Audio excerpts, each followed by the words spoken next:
Cerca de 65% das empresas brasileiras ainda não estão preparadas para implementar as normas internacionais voltadas para a divulgação de informações sobre sustentabilidade.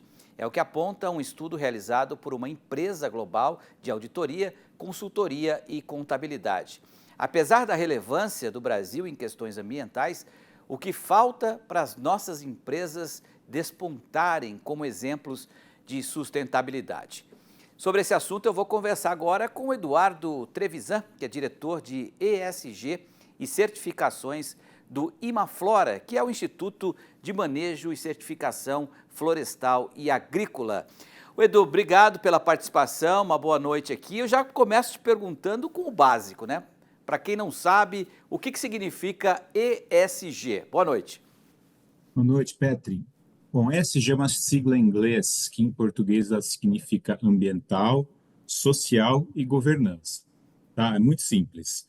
Então, basicamente, ela fala de preservação do meio ambiente, responsabilidade social e transparência na governança. Tá? E para você conseguir essa certificação, é uma espécie de selo? Como é que as empresas têm acesso a isso? Bom, o acesso, não existem selos que atestam esse tipo de coisa, de ESG, mas o mais importante não é o selo em si, são as práticas, tá? Essas práticas ambientais, sociais de governança, sejam para empresas grandes, pequenas, médias, elas são importantes para garantir a sustentabilidade a longo prazo desses negócios, tá? Então, atualmente, né, no mundo que nós temos hoje, os consumidores, eles valorizam e a própria comunidade, né? As empresas que preservam o meio ambiente, as empresas que trabalham bem, que têm responsabilidade com seus trabalhadores, que treinam suas equipes e também que têm transparência na governança, tem regras claras de gestão, regras de direção. No caso do pequeno produtor também já estão preparadas para a transferência da gestão das propriedades para os seus filhos e netos. Então, essas atividades, elas não são necessárias de certificação necessariamente. Elas podem ser implementadas por qualquer produtor, qualquer empresa de qualquer porte. Estamos falando de um investimento muito grande, Eduardo, em relação a essas práticas. Como é que ele deve começar, os primeiros passos?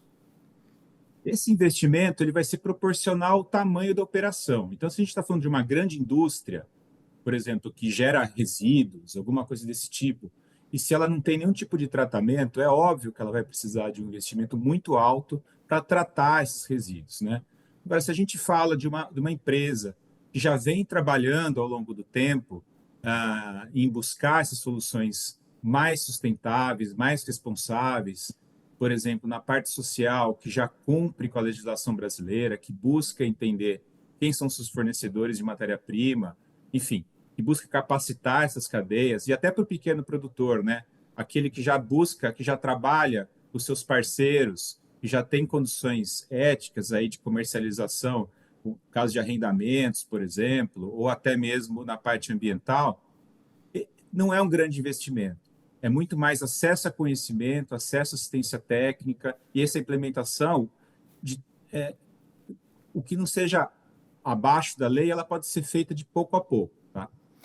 Essa que é a ideia. Quer dizer, a ideia daquela empresa ou aquela indústria que só produzia a peça, não importasse como, e vendesse, mesmo tendo uma margem de lucro, não é a mais sinônimo de sucesso. Além disso, além da competência que ela tem que para produzir e vender, ter rentabilidade, ela tem que ter essa responsabilidade com o meio ambiente, ela tem que ter responsabilidade com os seus colaboradores e ela tem que também ter responsabilidade com a parte social, né, daquela comunidade que está em torno dela. Seria basicamente isso.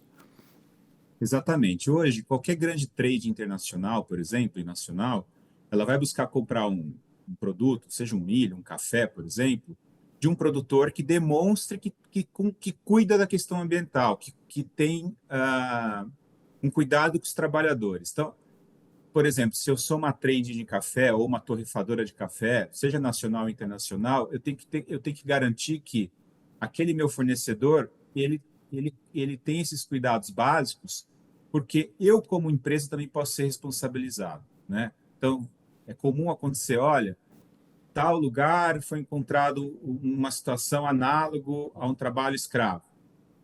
normalmente toda a cadeia é responsabilizada. Então, toda essa indústria, do grande até o pequeno, essa preocupação tem que acontecer, esses cuidados.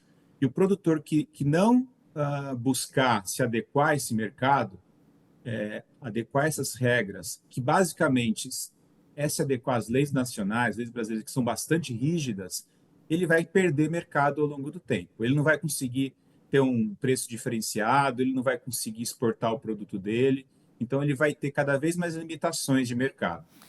Perfeito, Edu. Obrigado pela sua participação aqui. A gente certamente vai voltar a tocar nesse tema aí. O Canal Rural está aberto aí para atualizar sempre como é que anda, né, essa questão do ESG aqui no Brasil. Muito obrigado, viu, Edu?